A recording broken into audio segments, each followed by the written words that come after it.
30,40,000 प्रतिबंधित सुगंधित तंबाखू व आयशर वाहन जप्त. विसरवाडी पोलीस व एफडीएची कारवाई.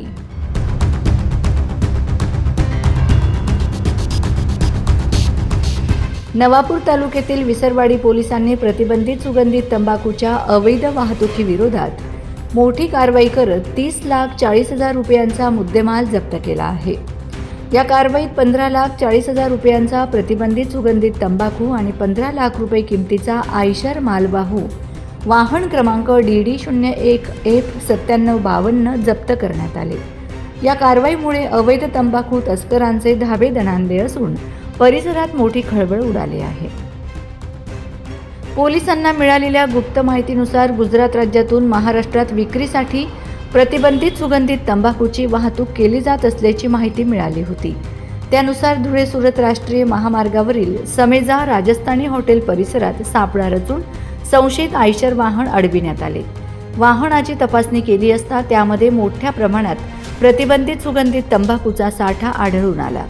या कारवाईत रिमझिम जाफरानी जर्दा नंबर 1 या ब्रँडचे 2,200 पॅकेट, अंदाजे किंमत 12,10,000 रुपये, तसेच गोल्डन सफारी जाफरानी जर्दा या ब्रँडची 600 पाकिटं, अंदाजे किंमत 3,30,000 रुपये, असा एकूण 15,40,000 रुपयांचा प्रतिबंधित सुगंधित तंबाखू जप्त करण्यात आला. या पॅकेटवर उत्पादकाचे नाव व पत्ता नमूद नसल्याचेही तपासात आढळून आले. या प्रकरणी सलीम बच्चू खान, राहणार पाटोडी, जिल्हा बाडमेर, राजस्थान याला ताब्यात घेण्यात आले असून त्याच्या विरुद्ध अन्न सुरक्षा व मानके तसेच भारतीय न्याय संहिता BNS मधील कलम 123, 223, 274 व 275 नुसार गुन्हा दाखल करण्यात आला आहे. अन्न सुरक्षा अधिकारी सुरेंद्र रोहिदास डवले यांच्या फिर्यादीवरून गुन्हा नोंद करण्यात आला असून पुढील तपास विसरवाडी पोलीस करीत आहेत. दरम्यान विसरवाडी पोलिसांनी केलेल्या या कारवाईचे सर्व स्तरातून स्वागत होत असले तरी अवैध गुटखा व प्रतिबंधित सुगंधित तंबाखूची तस्करी रोखण्यासाठी अशाच प्रकारच्या कारवाया सातत्याने होणे आवश्यक असल्याची भावना नागरिकांमध्ये व्यक्त होत आहे. धुळे-सुरत राष्ट्रीय महामार्ग हा महाराष्ट्र गुजरातला जोडणारा महत्त्वाचा मार्ग असल्याने यापूर्वीही अनेक वेळा अशाच प्रकारे अवैध तंबाखूची वाहतूक झाली असण्याची शक्यता नागरिकांकडून व्यक्त केली जात आहे. त्यामुळे संबंधित प्रशासनाने डोळेझाक न करता महामार्गावर नियमित नाकाबंदी, वाहनांची कसून तपासणी आणि सतत गस्त घालण्यावर भर द्यावा अशी मागणी होत आहे.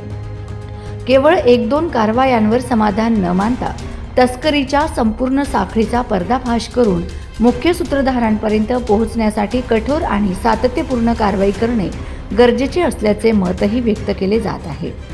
विसरवाडी पोलिसांची ही कारवाई निश्चितच कौतुकास्पद असली तरी अशाच प्रभावी आणि नियमित कारवाया सुरू राहिल्यास अवैध गुटखा व प्रतिबंधित तंबाखू तस्करीला मोठ्या प्रमाणात आळा बसेल आणि कायद्याचा धाक अधिक मजबूत होईल अशी अपेक्षा नागरिकांकडून व्यक्त होत आहे. Bureau report, Navapur express news, Visarwadi.